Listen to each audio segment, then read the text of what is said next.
Hello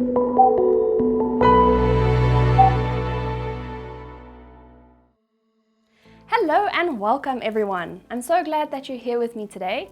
This is probably my favorite lesson to chat about because this is basically the reason I started Findar. To create a management system that will make your lives easier. So let's get straight into it. I'm going to give a super quick introduction into why this is my favorite topic to chat about. I come from a family of tradespeople and specifically plumbers. My father, grandfather and uncle are all plumbers, and growing up around them and seeing their own businesses, seeing how hard they work, I wanted to find a way to make what I could easier for them. And that's how Findar was born. It was developed to try and make your lives a little easier. So let me explain how it can do this. Findar as a management system can be used without consumers using Findar. So you would use Findar Manager and Findar Tech together to help manage and run your business and make your life easier. So how do you use Findar without consumers using Findar? Whether it's just you or an entire crew, Findar helps you keep track of and manage your teams. You can add all your employees into the My Team page, whether they're licensed plumbers, technical operators, learner plumbers, or your office staff. You can add contact details for them, their PIRB registration number if applicable. You can even add emergency contact information to their profile. We're busy working on features that allow you to upload important documentation to your employees' profile like CVs and ID documents. If they're licensed plumbers, we want to display their CPD points and when their renewal date is, so that you can know at quick glance which of your plumbers are nearing their renewal. Everything you'll need to know about your employee will be neatly packaged into one convenient place. Next up in using Findar as a management system, we have the client directory. The client directory allows you to add clients, just like you add your employees, but obviously with different information. So when you add a client, you add their address and their contact details. You'll never have to search in random places for client cell phone numbers or where they live. It'll all be right in your directory. You also use the client directory in conjunction with job history. So it'll be super easy to go and find previous jobs and works that you've done for a specific client. One of my favorite features of Findar is the ability for you to manually add and schedule jobs on the Findar system yourself. So if you have a client calling you, needing a job done, you can manually add the job here yourself. The client obviously won't receive this information, but you can still allocate this job to your technician in the field. So if we play this out quickly, Mrs. Abrams is a 70-year-old, long-standing client of yours. She's not interested in downloading or using the Findar app to schedule a job with you. So she calls you from her landline and lets you know that she has no hot water and she needs someone to come out and have a look as soon as possible.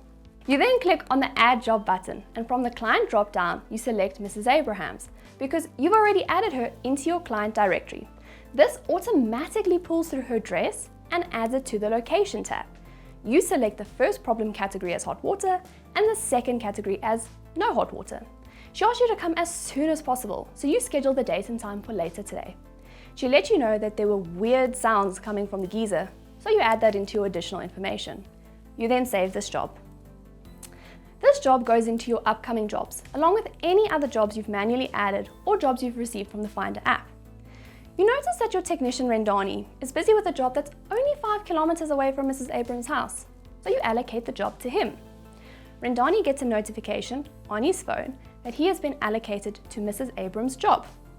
He can automatically see where it is, when it is, what the problem is, the additional information, and Mrs. Abrams' contact details. You haven't had to phone him or message him. He already has all the information he needs to do the job. Once Rendani is ready to leave for the job, he clicks Go from the app and it takes him to Google Maps so that it can help navigate him to the job.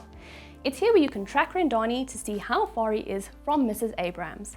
When he gets to the job, Rendani can then add notes about the job, the COC number of the job, and any photos he'd like to take of the job. This is an excellent feature for 2 reasons. For one, Rendani is able to build up his own logbook of jobs that he's doing, and secondly, you're able to have a full history of the job you've done. If Rendani takes a photo of the finished job, showing that he didn't put any red paint on Mrs. Abrams' ceiling, and in 2 months' time she phones telling you how Rendani covered her ceiling in red paint, you can simply go back and check the photos to see if he did actually do such, and when you see he didn't, you can show Mrs. Abrams the proof of what her ceiling looked like when Rendani left. Shoo, I know I've had a lot to say about this feature, but like I said, It's my favorite, and if you use it to its full potential, it really can make your life easier. On to the last feature I want to chat about in this lesson. The job history page, another great tool at your disposal. Here you can view all the jobs you've completed or cancelled in the past.